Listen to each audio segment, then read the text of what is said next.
Emma Handy on your left. Matthew Brown on your right. Magou Pyromancer versus Blue-White Control. What else we got? We got Jaden Klomparens top shelf with Teamer Delver against George Magou playing Grixis Delver, and then Aaron Barich, Mono Red Aggro. He's your reigning invitational champion. You can start getting those tokens around SCG Dallas against William Nehlsen playing Red Black Aggro. Should be good.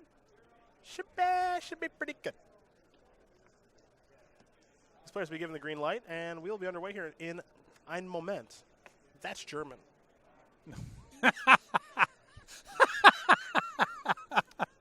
Yeah. Oh, yeah. I'm just giving that away for free. All right, here we go. Looks like it might be a con. You good? You good? Hollowed Fountain for Matthew Brown. Now here's a Faithless Looting for Emma. Hit 1, hit 2. Looks like Emma has very few cards. I believe she started on 5 cards. Yeah. There goes a Lingering Souls and a Young Pyromancer to the graveyard.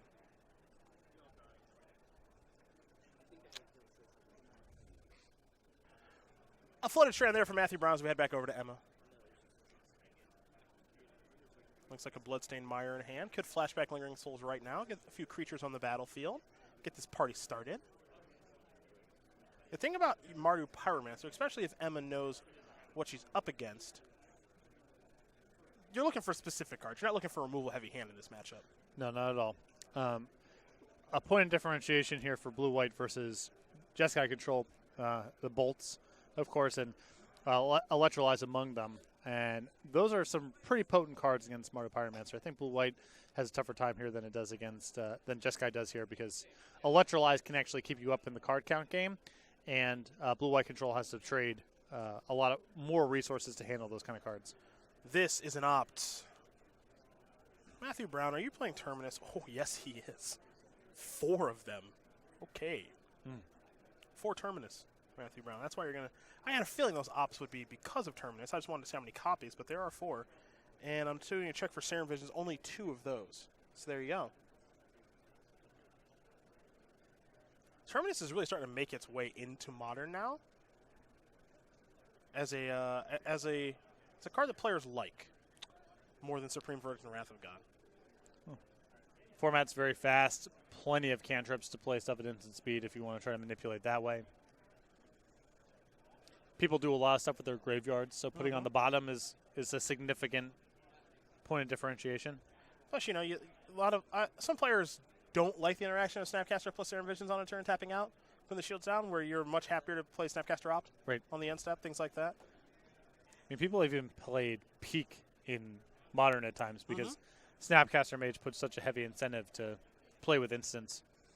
An attack for 2 is going to knock Brown down to 17, it appears. Handy does have, looks like a discard spell here in Inquisition of Kozilek. So it's time to let that rip. Looks like Logic not in Matthew Brown's hand, among other things. He's going to sacrifice Flooded Strand in response to this Inquisition of Kozilek. Going to fall down to at least 16, potentially lower than that. Though Blue-White Control is a deck that is heavy on basics. Part of the appeal of the deck. Yep. Get to play a lot of basics, make your Field of Ruins quite good. 5 islands, 3 plains, 4 copies of Field of Ruin. You're pretty immune to a card like Blood Moon. Here's a Logic Knot. So that'll take care of the Inquisition of Kozilek, presumably, and it does. However, that is another sorcery in the graveyard there for old Bedlam Reveler. This is a Bloodstained Mire. Curious to see what land Handy will search out of the old deck here. Just going to be a basic swamp, and now there is Young Pyromancer. We're going to head back over to Matthew Brown now. Matthew Brown's going to draw a card. This is a Glacial Fortress. That is a Supreme Verdict. Everything has been cleared away. And against most mid-range decks, that might spell the end of the game. But against Magou Pyromancer, it's not even close. Although, you know, Handy's still not with a whole lot of tools to work with here. And that's, you know, a consequence of mulliganing to 5 cards. Here's Faithless Looting. Bloodstained Mire, Thoughtseize the draws. couple of cards will be going to the graveyard here in just a moment. Well, this is not a bad setup here for Handy. If she wants to keep land number 4, play a Thoughtseize, gets her hand empty outside of a Bedlam Reveler for next turn. That's not bad. Yeah, that's not bad, especially if Brown's hand's a little light. You take his best card, and if he doesn't have a counterspell or some big source of card advantage, then it's Bedlam Reveler against whatever his leftovers are. This will be a Thoughtseize here. There's a Blood Crypt to search for with the fetch land. I see a hand with Snapcaster Mage, Path Exile, on just a couple of lands, so not a lot going on here for Matthew Brown. Yeah, I mean, this is really good news for Handy. Now Brown has a path to answer the Bedlam Reveler, but the rest of his hand's land, and Handy gets to look at 3 more cards next turn. I think Handy has 4 sorceries in the graveyard. I think. Oh, a couple of now 2 Bedlam Revelers in the hand now. Okay, so it's going to be Faithless Looting. Draw 2. One is a Blackcleave Cliffs. The second one is a Collective Brutality. And I think you're definitely going to discard Bedlam Reveler. Now the question is, do you discard land or Brutality? Looks like this question's being answered for me right now. Well, you can't cast the Brutality this turn unless you keep the land, and you want to keep 1 Bedlam Reveler, so that's where you're at. Well, I think the reason I might want to keep Bedlam Reveler plus Brutality there is Brutality is going to clear the way for Bedlam Reveler, and we're not in a rush. Sure. We're playing a lot of turns here. Now, there is Bedlam Reveler, because if this gets Cryptic commanded, I feel like I'm losing. Oh, no question. Yeah. If he has a counterspell for this, you're in a lot of trouble. And I guess you sort of get a rebate, too, because the Brutality costs effective 1 if you're following up with the Reveler. Yeah. However, Bedlam Reveler does resolve. 3 cards drawn. Handy working her way back into the game. So we head back over to Matthew Brown, who will just play a land and pass the turn back. Time to draw. Looks like a copy of Kolaghan's Command. This is where this deck really starts to pick up.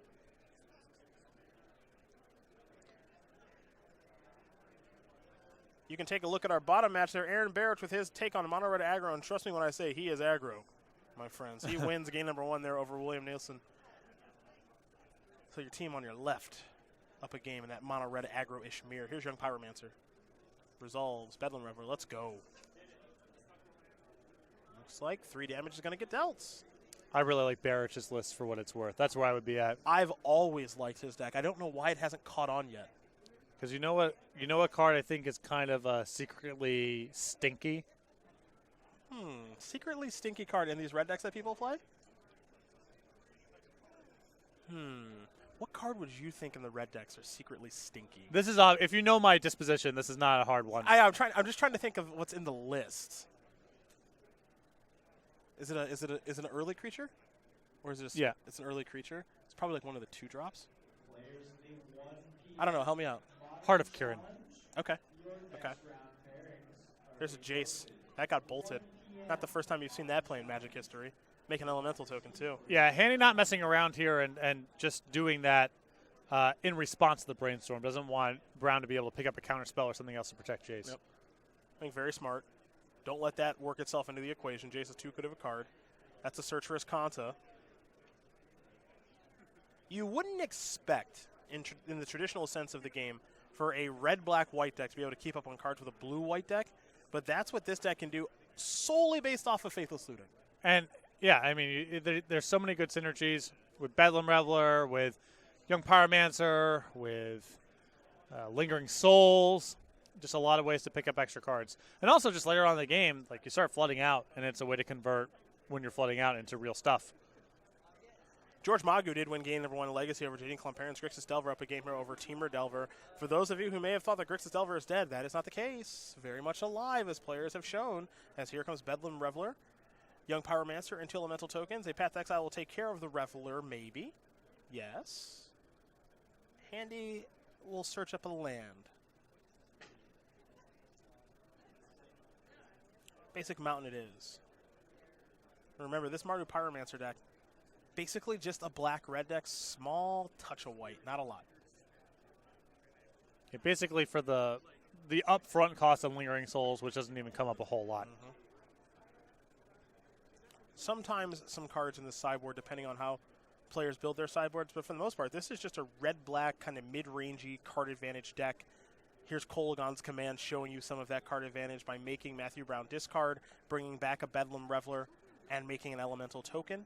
Yeah, and I love the setup here for Handy. She's well set up to apply lethal next turn should the game go that way, and then the game drags on, then she's got a Bedlam Reveler to refuel with. Brown is on the ropes, but keep in mind that his Search for his Content is going to flip next turn. It's possible he can grind through a Bedlam Reveler by just peeling 2 a turn himself. Yes. He has to be able to survive next turn for us to even talk about it. I think Handy is weighing, and I'm not sure if she can cast Bedlam Reveler right now, but as it stands, not going to. Right now, 2, 3, 4, 5 points of power on the battlefield. Brown at 6. Take a look with Search for his Kanta. Gonna leave it on top, trigger, transform. So now I'll land in Escanta, the Sunken Ruin, and there is Terminus. Now things are starting to get a little bit more difficult.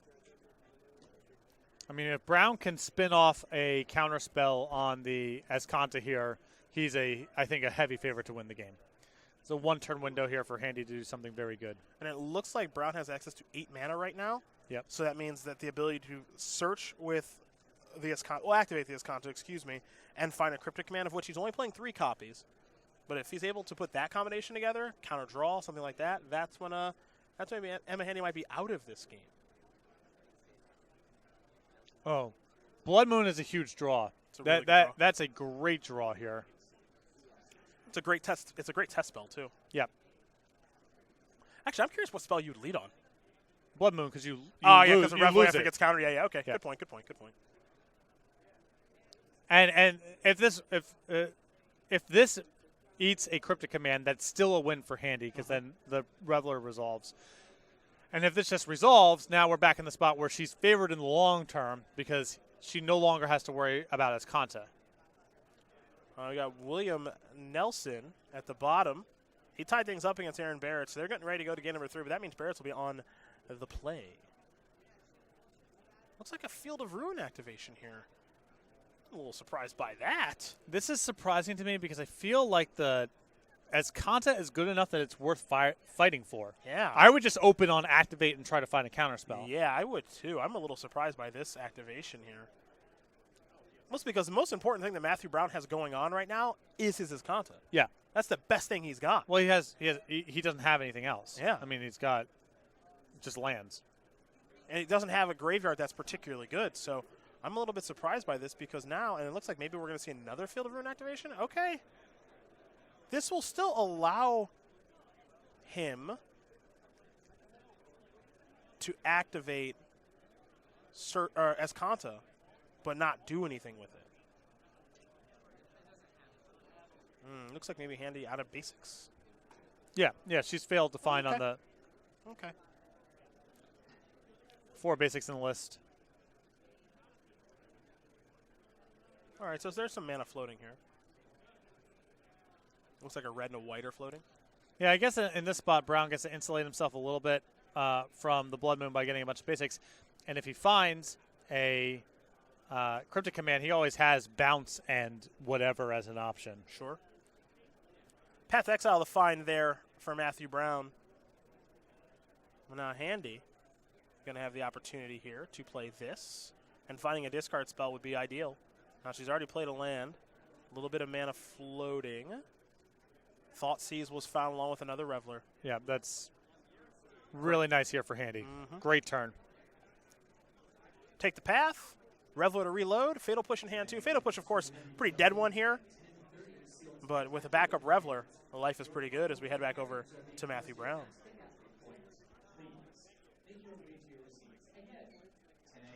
Brown will draw, and keep in mind, again, that Escanta is turned off as we head back over to Emma Handy. And the draw looked to be a Marsh Flats. Here's an attack. Thank you. Do you play the next Reveler here? It looks like the answer is no. Got it right. That's the second time she's gotten it right when Terminus has been involved. Pass that turn back. Let's see what Emma Handy draws now. Discard spell would be great to clear the path. Bolt is not bad either. I would open on Lightning Bolt here. I like this. Oh, yeah, he has to. This resolves trigger on the stack. Right, yeah. Bang. Yeah. Yep. Great sequencing. And that is going to do it. Emma Handy's going to win game number 1 here over Matthew Brown. 5 cards. 5 cards. Played a lot of turns. And I think Emma Handy actually ended up seeing more cards than Matthew Brown. And she wins with Mardu Pyromancer over blue-white control. To the sideboards we go, and we'll start with Matthew Brown and his blue-white control deck. You see 2 Dispels, you see 2 Dampening Spheres. You see 2 Rest in Peace, 2 Stony Silence. And we got 7 1-ofs here in Disdainful Stroke, Elspeth Sun's Champion. Negate, Lyra Dawnbringer, Celestial Purge, Timely Reinforcements, and the always powerful Vendilion Click. I like bringing in the Timely Reinforcements, Celestial Purge, Elspeth Sun's Champion, Disdainful Stroke. And I suppose, I don't know about Rest in Peace, because Brown wants his own graveyard too for Snapcaster Mage. And it's not like Candy's leaning that hard on it, but, you know, she has some graveyard interactions.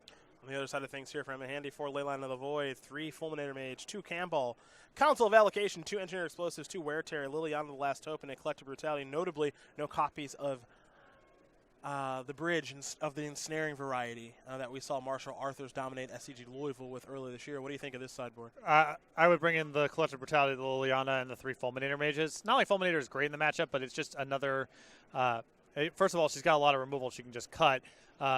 And then secondly, just another good thing to be recurring in some spots with things like Kolaghan's Command and a way to prevent Esconta from taking over the game. Well, those are the options there for both players. They're going to be going to the drawing board here. And they will finish shuffling up again. You can take a look at our scoreboard here. George Magou up a game here over Jadine Klomparens. That's Grixis Delver versus Teamer Delver. You see the bottom shelf there. Barich and Nehlsen going to game number 3. We're going to be watching game number 2 of this one in just a moment.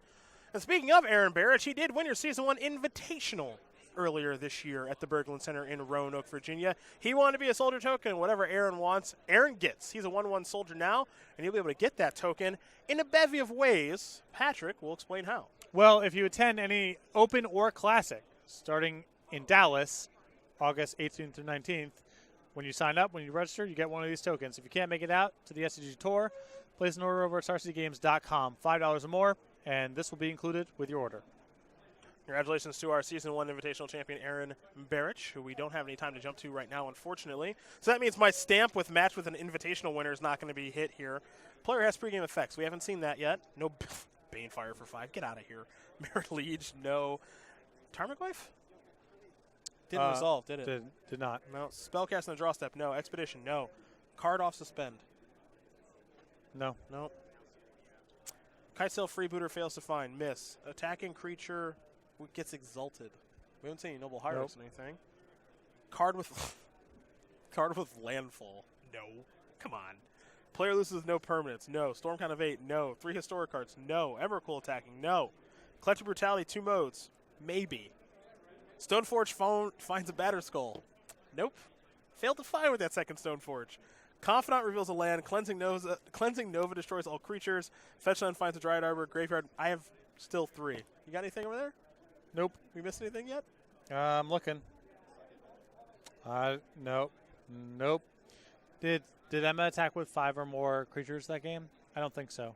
No, I think it was 3 elementals and a right. That's yeah, Pyromancer. That's right. Okay. These bingo boards are dry. Card has 5 or more counters. That happened. That's loyalty, right? Yeah. Yeah. Then I have that. Yeah, that happened. Yeah. Chandra went up to. Yeah, it was on 7. Yep. What are we working towards? You got anything brewing over there? Fatal Push with Revolt happened. You sure about that? Oliver 2. He yeah, you're right. He fatal pushed a Pianalar. Yeah, you're right. So I am looking at Goblin Chain Whirler kills a creature or planeswalker, and player investigates as a win. What investigates nowadays? Tireless Tracker. Okay. Then distant second is probably Thraben Inspector. Yep. Do we have a distant third? I don't think so. I'm trying to. Declaration Stone doesn't show. Play, yeah. Tracker is that's my best chance. Okay. All right. You didn't have a Johnny Adversary of Tyrants activated. Wasn't Oliver's deck, but didn't show up in the games. Didn't show up. Okay. Fetchland. Nope. I keep thinking the Fetchland got Stifled. It was a Wasteland. Yeah. No one's resolved the Snapcaster Mage yet, right? So we don't have Spellcast with Flashback. No, they just keep getting discarded to Thoughtseize or Inquisition. Yeah. Just all day. My board is hard to fill. You got This is not an easy board. You got some stinky ones. No one's casting Banefire this weekend, or Graveyard Marshal. Yeah, I saw Banefire's. Is there some modern combo deck that generates a bunch of mana and then they win with Banefire to fade counterspells or something? No, there's not. Looks like Matthew Brown going to take a mulligan down to 6 here.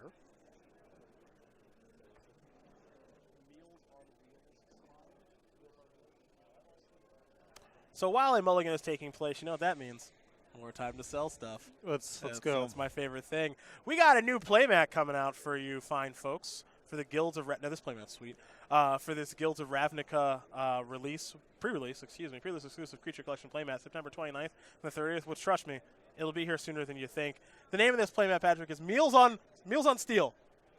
Got it. Okay, we got our hippo, got our bunny, cat, the kraken, and I believe there was a fox token. This is some incredibly dangerous labor conditions that these people are working I don't recommend it, not one bit. I mean, this cannot be up to code. Anyhow, go to SCGPHILLY.com/pre-release. Ask your local game store to sign up today. They shouldn't be smiling. They look happy. Most notably, the hippo, I believe, was eating a piece of broccoli, keeping it very healthy. Yeah. Hippo on a keto diet, probably. Can't afford to risk it. Their life's already in some pretty serious danger being up 40 stories with not a single brace or no helmet. Mm-hmm. They're just out there doing their thing. Ooh, Ancestral Visions came in. This is going to be a real card advantage battle. Yeah. I like this. Seems like a great card for this matchup. How many copies of that is he rocking? Only one in the main deck. It's the turn to have it. I really thought that card would be better once it got unbanned. You just died too fast in these games. Just died too fast. Jake's going to bite the dust from a Thoughtseize. You see the rest of the hand there. It looks like a Ghost Quarter, Field of Ruin, and a Serum Visions.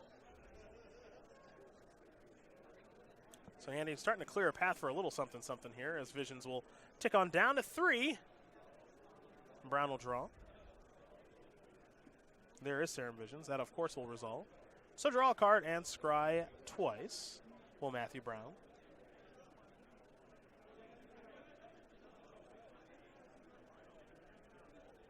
And he is taking a moment to decide. 4 Field of Ruins, 1 Ghost Quarter here for Matthew Brown. So great ability to destroy non-basic lands that may be problematic. Another upside of playing only 2 colors is you get to fill out with a little bit more in the way of these colorless lands. And whether you're playing against Tron or just the shape of the game sometimes, Ghost Quarters, Field of Ruins are really good. Hollow to Fountain One into the battlefield. Tapped. We'll head back over to Emma Handy.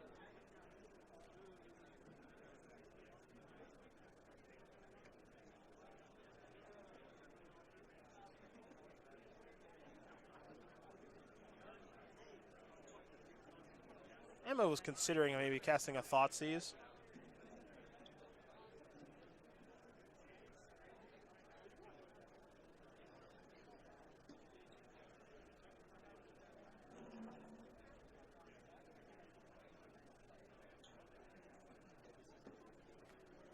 It's going to be a Faithless Looting instead. And while Emma Handy does resolve that, I'll turn your attention to this. JD and Klomparens does tie things up against George Magou. Teamer Delver, Grixis Delver getting ready for a third and final one. Of course, Aaron Barich unfortunately lost his match already, as you see Lingering Souls and Lightning Bolt going to the graveyard. However, if you're fans of Magou, Brown, and Nehlsen, you're very pleased that our Season 1 Invitational Champion lost that match. This is a Swamp, that is a Thoughtseize. The hand is lands. Ghost Quarter, Field of Ruin, and now a Flooded Strand. Leads me to believe that Emma Handy is clearing the path for something relevant next turn, though there is a Collective Brutality in hand to be able to fire off a discard spell once again. This is a Field of Ruin. That is a Rest in Peace, which means Lingering Souls and Bedlam Reveler have just gotten a whole bunch worse. Yep, and now with Handy not having access to her graveyard for the remainder of the game, she's got to kind of fight a more natural card advantage battle, and Brown equipped with Ancestral Vision that's going to fire off in 2 turns. Yeah, Rest in Peace very, very good against Mardu Pyromancer. Between Lingering Souls, Faithless Looting, and Bedlam Reveler, taking care of their graveyard, very, very important thing to do is here's a Manamorphose. Various mana will be floating. More importantly, going to get Emma Handy a new card. Hopefully she has some white mana in the pool for the Lingering Souls that was just drawn. Well, there's a Sacred Foundry, just in case she did not. And now here are 2 Spirit Tokens that have a long way to go. Maybe. Fulminator Mage is going to take care of the Hallowed Fountain. Interesting. Thought we might see her take the Spirit approach. So we go back over to Matthew Brown. Yeah, particularly with Brown's hand being so land heavy. Land heavy, and the fact that you know Ancestral Visions is coming, so I think trying to choke someone's mana here is very optimistic. Well, on top of that, you have to expose your Sacred Foundry, and Brown can Field of Ruin it, and now your Lingering Souls can't be cast. And I think that might be part of the reason that we're seeing, him sacrifice that fetch land right away, and now there goes the Sacred Foundry. Brown will get an island. White mana is now turned off for him handy, and there's a basic mountain. So maybe perhaps a bit of a misstep there for your Mardu Pyromancer player. Because you got to remember, no basic planes in this deck. Right. Still 1 remaining Sacred Foundry. But we will go over to Emma Handy now. Bedlam Reveler draw. That one's going to cost 8 for a long time. Pass the turn back with a lot of uncastables here. Collective Brutality, the only thing that Emma Handy can play. Lingering Souls, Bedlam Reveler, they're going to be hanging out in the grip for a little while here as Matthew Brown resolves that Ancestral Vision. So 3 cards from that, 1 for the draw step, and now he's all stocked up. Flooded Strand the land, pass that turn back. Handy will draw. Picked up an Inquisition of Kozilek. Going to start with that discard spell. See Brown's hand here. Disdainful Stroke looks like it's the one that's going to get discarded. Other cards in hand look to be Terminus, Teferi, Hero of Dominaria, and a couple of lands.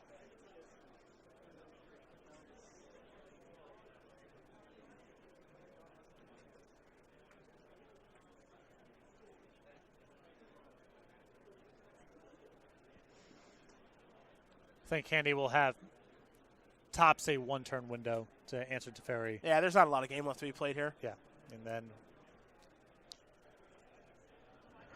not quite ready to put a check mark on this one, but I'm about ready to put a check mark on this one. I'm pretty darn close. Teferi is just a lot to handle. And there is Teferi. That is, of course, going to resolve.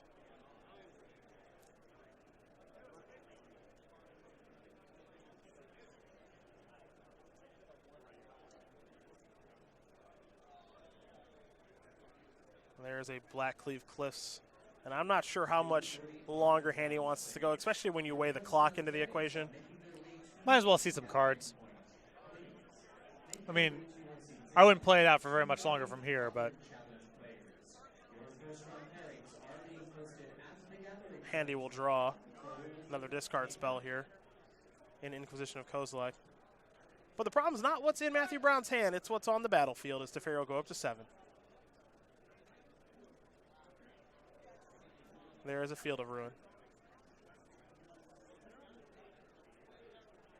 Again, one thing you need to do, especially when you're playing against Matthew Brown's deck, if you are playing Mardu Pyromancer like Emma Handy is, you got to make sure you get the most that you can out of your white sources because they're so easy for him to blow up. Yeah. Here's a young Pyromancer. And it's one thing if Rest in Peace is involved in the equation, because even if you're willing to say, okay, well, I lose my white mana, the Lingering Souls that's in my hand is stranded for a little while, but I'll unlock it eventually. When you're without your graveyard, then you can't loot it away. And then at that point, you're drawing to very few ways to turn it into a real card. Here's a Cryptic Command. Might see a little counter draw action here. You getting a Stamper? I do. Must be nice. Wait, hold on. What did Cryptic Command? Hold on. He counter drew. Okay. All right. Yeah, Terminus issue.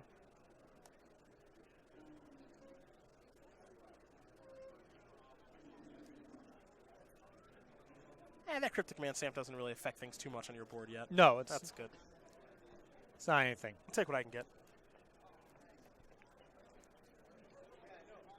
Now we're going to the Colonnade. And I like Brown's mindfulness of the clock here, too. Yeah, if you're not going to concede, I'm going to get this over. game over with. I got Teferi doing its thing. I got Colonnade that can clock you very quickly. We don't have to play all that much longer. There's a young Pyromancer. I think it's important that both players are cognizant, especially if Jadine wins her match, and things do get tied up. Path to Exile is going to take care of the young Pyromancer. Basic Mountain will be found. Inquisition of Kozilek still going to resolve. Oh, spell cast with flashback in the earlier game. Handy flashback Faithless to Looting. Faithless Yeah. Looting. I'm getting decimated here. But not really going anywhere. Here's an opt. Top card becomes the bottom card now. And draw.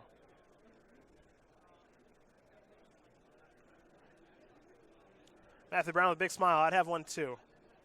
Pretty much a runaway. That Rest in Peace was absolutely brutal. That's a card that's not seeing a ton of play right now, as here is Teferi's Emblem. Oh boy. Yep, that'll do it. Chase going to brainstorm with the Teferi Emblem. We're all done. Well, I also Teferi Emblem plays really well with Fate Sealing someone too. So you kind of get in the both directions. Oh yeah, you get it all, don't you? Right, because you leave stuff on top of their deck they can't cast, Uh-huh. and as you're just mowing down all their permanents. Mm-hmm. Yes, this is true. Or you brainstorm for gas and trigger Teferi, whichever. It works both ways. You get it. It works the both ways. You see these players in their sideboards. It doesn't look like Matthew Brown going back towards anything, but Emma might be. Again, you see the 3 Fulminators, the 4 Ley Lines, 2 Camballs, 2 EEs, 2 Wear Tear, 1 Liliana, the last open, a Collective Brutality. If that Liliana's on in there, I'd be a little bit surprised. So I have to imagine that might be coming in. Yeah. Oh, it looks like we're tapping out here. We are tapping out. That means Jadine lost, unfortunately. So the team of George Magou, Matthew Brown, and William Nehlsen win this match over Jadine Klomparens, Emma Handy, and Aaron Barich. So, Grixis Delver, Blue Eye Control, Mono Red Aggro, take it down.